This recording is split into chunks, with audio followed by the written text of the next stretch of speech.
স্বাগত ডিবিসি সংবাদে, সাথে আছি সুরভি আলম তরণী। বিএনপি চেয়ারপারসন বেগম খালেদা জিয়াকে বরণ করতে মুখিয়ে বিএনপি নেতাকর্মীরা। প্রস্তুত গুলশানের বাসভবন ফিরোজা। তবে সবাইকে শৃঙ্খলা মেনে অভ্যর্থনা জানাতে বলেছে দল। এজন্য নেতাকর্মীদের দেয়া হয়েছে বেশ কিছু নির্দেশনা। বাড়তি নিরাপত্তা ব্যবস্থা নিচ্ছে আইন শৃঙ্খলা বাহিনীও। লন্ডনে প্রায় 4 মাস চিকিৎসা শেষে মঙ্গলবার সকালে দেশে ফিরছেন বেগম খালেদা জিয়া। আর তাই গুলশানে বিএনপি চেয়ারপারসনের বাসভবন ফিরোজায় এই প্রস্তুতি। পরিষ্কার পরিচ্ছন্নতার পাশাপাশি রবিবার আসেন বিদ্যুৎ বিভাগের কর্মকর্তারা। বাসভবনের সামনের রাস্তার বিদ্যুতের ট্রান্সমিটার সহ লাইনে কাজ করতে দেখা গেছে এদিন। একই সঙ্গে অক্সিজেন সহ মেডিকেল সরঞ্জাম নেওয়া হয় বাসায়।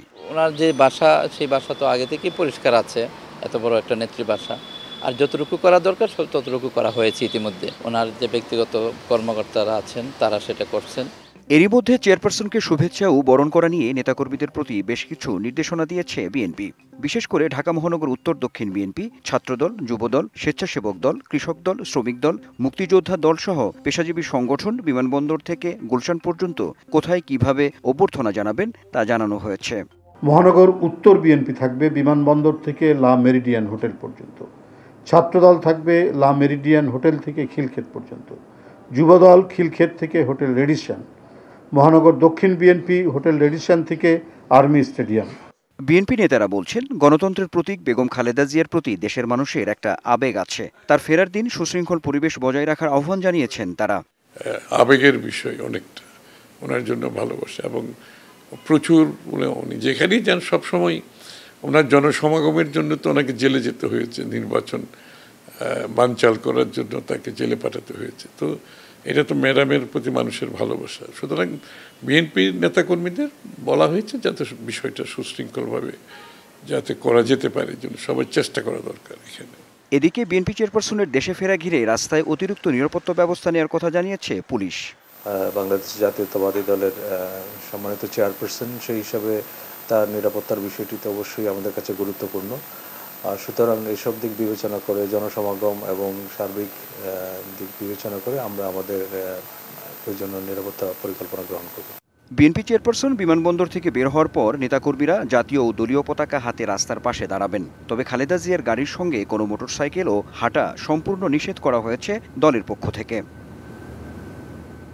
Anwar Hossain, DBC news, Dhaka. রাজনৈতিক দায়বদ্ধতা ও সংস্কার ছাড়া গণমাধ্যমের স্বাধীনতা সম্ভব নয় বলে জানিয়েছেন তথ্য উপদেষ্টা। এ সময় সাংবাদিকরা মামলার মাধ্যমে যেন হয়রানির শিকার না হয় সে বিষয়টি খেয়াল রাখছে সরকার। আর টিআইবির নির্বাহী পরিচালক বলেছেন, নিরাপত্তা সংস্থার সংস্কার প্রয়োজন। এজেন্সিগুলোতে ব্যক্তির পরিবর্তন হলেও ব্যবস্থার পরিবর্তন হয়নি। সদ্য সাবেক গণমাধ্যম সংস্কার কমিশনের প্রধানের মতে এখনও সাংবাদিকদের ওপর মৌখিক ও শারীরিক হামলা হচ্ছে।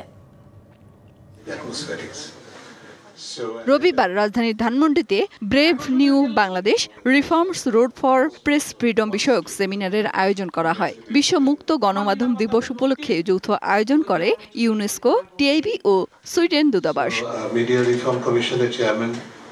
এতে অংশ নিয়ে সদ্য সাবেক গণমাধ্যম সংস্কার কমিশনের প্রধান বলেছেন, সাংবাদিক ও সংবাদ মাধ্যম উভয়ে আর্থিক নিরাপত্তায় ভুগছে, যা তাদের আপোস করতে বাধ্য করে। আমরা বলেছি যে সাংবাদিকদের আর্থিক নিরাপত্তা দরকার, সেজন্য জাতীয় পর্যায়ে একটা ন্যূনতম বেতন স্কেল নির্ধারণ করা হোক, যেটা সরকারি কর্মকর্তাদের, প্রথম শ্রেণীর কর্মকর্তা যাদের বলে, তাদের বেতন স্কেলের সমান, নবম গ্রেড। টিআইবির নির্বাহী পরিচালক জানান, নিরাপত্তা সংস্থার সংস্কার প্রয়োজন। গণমাধ্যমে তাদের হস্তক্ষেপ এখনো দৃশ্যমান। এখানে কিছু ব্যক্তির পরিবর্তন হয়েছে, সেখানে যে প্র্যাকটিসেস, যে সিস্টেম, যে চর্চা দীর্ঘদিন প্রতিষ্ঠিত করা হয়েছে, সেটার পরিবর্তন হয়েছে, এইটা বলার মতো আমার অন্তত সৎসাহস নাই। এটুকু বলতে পারি সাহসের সাথে যে এই প্রতিষ্ঠানগুলোর সংস্কার দরকার, আমূল সংস্কার দরকার। আর সাংবাদিকরা যেন হয়রানির শিকার না হয় সেই বিষয়টি সরকার খেয়াল রাখছে বলে জানালেন তথ্য উপদেষ্টা। রাজনৈতিক ভাবে বা যেভাবে সাংবাদিকদের হয়রানির বিষয়টা আছে, অযথা বিভিন্ন জায়গায় মামলা হচ্ছে, ভুয়া মামলা হচ্ছে, সেগুলো আমরা দেখার চেষ্টা করব। সেমিনারে অন্যান্য বক্তারা গণমাধ্যমের স্বাধীনতার জন্য সব পক্ষকে এক হয়ে কাজ করার উপর গুরুত্ব দেন। করণিক কিছু করার জন্য আসি নাই, আমি তো সাংবাদিকতা করার জন্য আসি এবং যা কিছু ঘটে তা আমি বলতে চাই, তা আমি দেখাতে চাই। মেহেরমনি, ডিবিসি নিউজ, ঢাকা। ৭১কে নিয়ে কোনো আপোষ করবে না বিএনপি, কারণ সেটাই বাংলাদেশের মূল ভিত্তি। এমন মন্তব্য করেছেন বিএনপির মহাসচিব মির্জা ফখরুল ইসলাম আলমগীর। সম্পাদক পরিষদের বিশ্ব মুক্ত গণমাধ্যম দিবসের আলোচনায় একথা বলেন তিনি। মির্জা ফখরুল বলেন, গণমাধ্যমের বিরুদ্ধে মব ভায়োলেন্স গণতন্ত্রের সঙ্গে সাংঘর্ষিক। রবিবার জাতীয় প্রেস ক্লাবে বিশ্ব মুক্ত গণমাধ্যম দিবস উপলক্ষে সম্পাদক পরিষদ আয়োজিত আলোচনা সভায় বক্তব্য রাখেন বিএনপি মহাসচিব। বলেন, বিএনপি সবসময় গণমাধ্যমের স্বাধীনতায় বিশ্বাসী, অন্যায়ভাবে অন্য মত চাপিয়ে দেওয়ার পক্ষে নয় তার দল। আমরা সংবাদপত্রের স্বাধীনতায় বিশ্বাস করি শুধু নয়, এটা আমাদের বিশ্বাস, আস্থা। গণমাধ্যমের বিরুদ্ধে মব ভায়োলেন্স তৈরি করা গণতান্ত্রিক কর্মকাণ্ড নয় বলে জানান বিএনপি মহাসচিব। বিএনপি হিসাবে আমি একটা কথা খুব জোর দিয়ে বলতে চাই যে আমার দলই তো প্রথম যারা সংবাদপত্রের স্বাধীনতাকে ওপেন করেছিল। সংবাদ প্রতিষ্ঠানকে উড়িয়ে দেওয়া, তার প্রতি আপনার মব জাস্টিস প্রয়োগ করার চেষ্টা করা, এগুলোকে অবশ্য আমরা আমাদের সেই পুরনো মানুষেরা আমরা গণতন্ত্রের মানদণ্ড হিসেবে দেখতে পারি না। অনুষ্ঠানে নাগরিক ঐক্যের সভাপতি বিগত সরকারের আমলে ডিজিটাল নিরাপত্তা আইনে হওয়া মামলা প্রত্যাহার না হওয়ায় উদ্বেগ প্রকাশ করেন। আর জাতীয় নাগরিক পার্টির আহ্বায়ক রাজনৈতিক দলগুলোর সাথে গণমাধ্যমের সম্পর্ক আরও ইতিবাচক হবে বলে প্রত্যাশার কথা জানান। ওই পার থেকে শেখ হাসিনা প্রতিদিন বিবৃতি দেন, আবার আজকাল গ্রুপ বৈঠক করেন। এই সরকার সেটা বন্ধ করবার উদ্যোগ নিয়েছে, সেটা দেখিনি। এখন পর্যন্ত ডিজিটাল সিকিউরিটি অ্যাক্টে সাংবাদিকদের বিরুদ্ধে, মিডিয়া কর্মীদের বিরুদ্ধে যত মামলা করা হয়েছিল, সেই মামলাগুলো তো আছে এখন পর্যন্ত। মিডিয়া এবং ফ্যাসিজমের সম্পর্ক আসলে বিগত সময়গুলো কি ছিল, মিডিয়ার ভিতরে যে ফ্যাসিজম প্রবেশ করেছে সেখান থেকে মিডিয়াকে আমরা কিভাবে বের করতে পারবো, সে বিষয়ে আসলে আমাদের স্পষ্ট রূপরেখা প্রয়োজন। অনুষ্ঠানে বিভিন্ন রাজনৈতিক দলের নেতা ছাড়াও বিভিন্ন সংবাদ মাধ্যমের সম্পাদকরা বক্তব্য রাখেন। আমাদের মধ্যে যে অনৈক্য, বিভাজন আমাদের সবচেয়ে বেশি ক্ষতি করছে। এই অবস্থায় আমি আশা করব পত্রিকায় ইদানিং আবার টেলিভিশনে যে বিভেদ সৃষ্টি হয়েছে, এটা অবিলম্বে বন্ধ হওয়া উচিত। Kamrul Hasan, DBC news, Dhaka. দীর্ঘদিন বন্ধ থাকার পর সীমিত পরিসরে বাংলাদেশিদের জন্য আবারও ভিজিট ভিসা চালু করল সংযুক্ত আরব আমিরাত। দুই দেশের মধ্যে টেকসই কূটনৈতিক যোগাযোগের পর বাংলাদেশিদের জন্য আবারও ভিসা দিতে সম্মতি দিয়েছে দেশটি। বাংলাদেশের নিযুক্ত আমিরাতের রাষ্ট্রদূত আবদুল্লাহ আলী আল হামৌদি প্রধান উপদেষ্টার বিশেষ দূত লুৎফে সিদ্দিকীর সাথে দেখা করে এসব কথা জানান। বৈঠকে ভিসা সুবিধা, বিনিয়োগ সহযোগিতা সহ বিভিন্ন বিষয়ে আলোচনা হয়। রাষ্ট্রদূত জানান, ঢাকায় সংযুক্ত আরব আমিরাত দূতাবাস এখন প্রতিদিন ৩০ থেকে ৫০টি ভিজিট ভিসা দিচ্ছে। পাশাপাশি ব্যবসায়িক প্রতিনিধি দলের জন্য গ্রুপ ভিসা প্রসেসিং দ্রুত করা হয়েছে বলেও জানান আবদুল্লাহ আলী আল হামৌদি, যা দুই দেশের জনগণের মধ্যে যোগাযোগ এবং বাণিজ্যিক বিনিময়কে আরও দৃঢ় করবে। প্রধান উপদেষ্টার deputy press secretary Azad Majumdar এসব কথা জানান। দাবি আদায়ে শিক্ষক নিবন্ধন ও প্রত্যয়ন কর্তৃপক্ষ এনটিআরসি এর চেয়ারম্যান মফিজুর রহমানকে দুপুর থেকে অবরুদ্ধ করে রাখেন ১৭তম শিক্ষক নিবন্ধনকারীরা। পরে ২ ঘণ্টার আলোচনা শেষে এনটিআরসি এর চেয়ারম্যান সমস্যা সমাধানের আশ্বাস দিলেও তিনি জানান, সব ক্ষমতা শিক্ষা মন্ত্রণালয়ের হাতে। 18 মাস আন্দোলন করেও একবারের জন্য আবেদনের সুযোগ না পাওয়া ও নিজেদের ভবিষ্যৎ নিয়ে হতাশা থেকে এনটিআরসি এর চেয়ারম্যান মফিজুর রহমানকে অবরুদ্ধ করে রাখেন ১৭তম নিবন্ধিত ও পাশ করা শিক্ষকরা। ভুক্তভোগীদের দাবি, আইনি মতামত থাকা সাপেক্ষেও এনটিআরসি করোনার প্রকৃত ভুক্তভোগী ১৭তম নিবন্ধনধারীদের নিয়োগের ব্যাপারে পদক্ষেপ নিচ্ছেন না।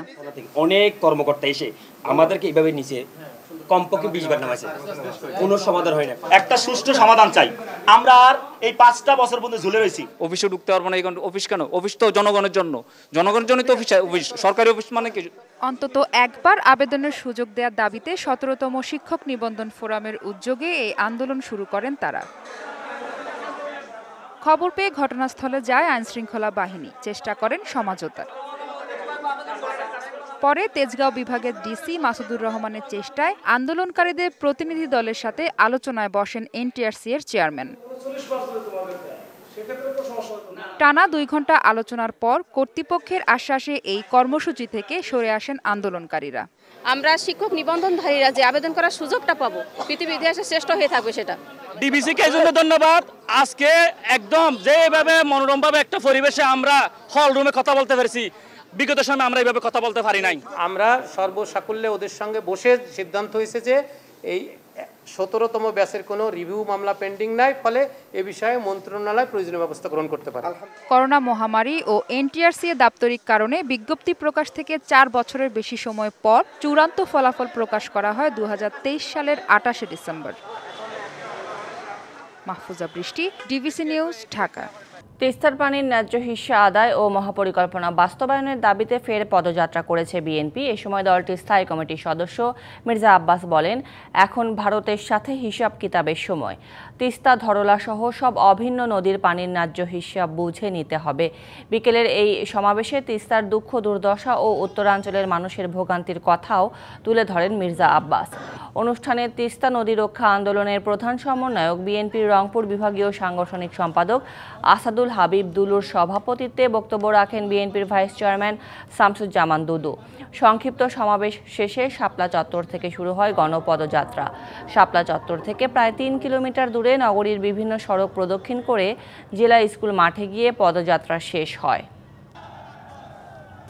আমরা চোখের পানিতে কারো কাছেই কিছু চাইব না, আমরা বকশিশ চাই না, আমরা ভিক্ষা চাই না, আমরা হিসাবের পাওনা চাই। আমাদের হিসাবের পাওনা দিতে হবে, আজকে না হোক কাল, কাল না হয় পরশু, দিতে হবে। স্থানীয় সরকার ও ক্রীড়া উপদেষ্টা আসিফ মাহমুদ সজীব ভুঁইয়ার সাবেক এপিএস মোয়াজ্জেম হোসেন, স্বাস্থ্য উপদেষ্টা নূরজাহান বেগমের সাবেক ব্যক্তিগত কর্মকর্তা তুহিন ফারাবী ও এনসিপির যুগ্ম সদস্য সচিব পদ থেকে সাময়িক অব্যাহতি পাওয়া গাজী সালাউদ্দিন আহমেদ তানভীরের বিরুদ্ধে অনুসন্ধানে নেমেছে দুদক। তাদের বিরুদ্ধে কেনাকাটা ও বদলি বাণিজ্য সহ বিভিন্ন দুর্নীতির অভিযোগ রয়েছে। একইভাবে সোশ্যাল মিডিয়ায় আলোচিত ব্যারিস্টার সৈয়দ সায়েদুল হক সুমনের বিরুদ্ধেও অবৈধ সম্পদ অর্জনের অভিযোগে অনুসন্ধানে নেমেছে সংস্থাটি। অন্তর্বর্তী সরকারের উপদেষ্টা আসিফ মাহমুদ সজীব ভুঁইয়ার সাবেক এপিএস মোয়াজ্জেম হোসেন ও স্বাস্থ্য উপদেষ্টা নূরজাহান বেগমের সাবেক ব্যক্তিগত কর্মকর্তা তুহিন ফারাবীর বিরুদ্ধে শত কোটি টাকার তদবিরের বাণিজ্যের অভিযোগ ওঠে। একইভাবে এনসিপি থেকে অব্যাহতি পাওয়া সাবেক যুগ্ম সদস্য সচিব সালাউদ্দিন তানভীরের বিরুদ্ধেও কমিশন বাণিজ্যের অভিযোগ আসে দুর্নীতি দমন কমিশনে। গত সপ্তাহে এই 3 ব্যক্তির বিরুদ্ধে ব্যবস্থা নিতে দুদকের সামনে বিক্ষোভ করে বাংলাদেশ যুব অধিকার পরিষদ। সপ্তাহ ব্যবধানে এবার তাদের বিরুদ্ধে অনুসন্ধানের কথা জানায় দুদক। তদন্তকারী কর্মকর্তা যিনি মামলা রুজু করেছেন, অনুসন্ধানকালে প্রাথমিক তথ্যাদি দালিলিক প্রমাণাদি সংগ্রহের ভিত্তিতেই এই মামলা রুজু করা হয়েছে। তাদের বিরুদ্ধে গোয়েন্দা কার্যক্রম চলমান ছিল এবং সেই গোয়েন্দা কার্যক্রমের ভিত্তিতে প্রকাশ্য অনুসন্ধানের সিদ্ধান্ত গৃহীত হয়েছে।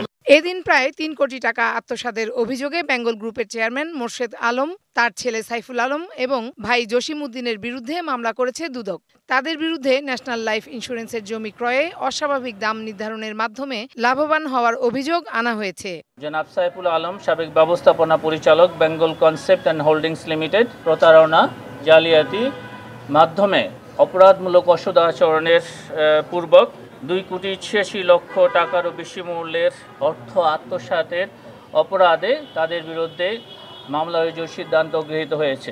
জনাব মোহাম্মদ জসিম উদ্দিনের মালিকানাধীন একটা ফ্লোর 6,000 স্কোয়ার ফিটেরও বেশি মূল্যের ফ্লোর অস্বাভাবিক মূল্য বৃদ্ধি দেখিয়ে তার ভাইয়ের নিকট থেকে অধিক মূল্যে ভাড়া নিয়ে এই অর্থ আত্মসাৎ করা হয়েছে। এদিকে সামাজিক যোগাযোগ মাধ্যমে আলোচিত হবিগঞ্জ 4 আসনের সাবেক এমপি ব্যারিস্টার সৈয়দ সায়েদুল হক সুমনের বিরুদ্ধে অনুসন্ধানে নেমেছে সংস্থাটি। তার বিরুদ্ধে অবৈধ সম্পদ সহ বিভিন্ন দুর্নীতির অভিযোগে অনুসন্ধানে নামে সংস্থাটি। সংগতিবিহীন সম্পদ অর্জনের অপরাধেই মামলা রুজু করা হয়েছে। এদিকে টেক্সাস অ্যাপেলেট ট্রাইব্যুনালের সাবেক সদস্য রঞ্জিত কুমার তালুকদার ও তার স্ত্রী ঝুমুর মজুমদারের বিরুদ্ধে 2টি মামলা দায়ের করেছে দুর্নীতি দমন কমিশন। মামলায় তাদের বিরুদ্ধে 11 কোটি টাকার অবৈধ সম্পদ অর্জনের অভিযোগ আনা হয়েছে। Farhana Juthi, DBC news, Dhaka. সংবাদ এই ছিল এখনকার মতো। ডিবিসি নিউজের সংবাদগুলো পড়তে ভিজিট করুন dbcnews.tv আর ভিজিট করুন ডিবিসি নিউজের ফেসবুক পেজ এবং ইউটিউব চ্যানেল। সঙ্গে থাকুন।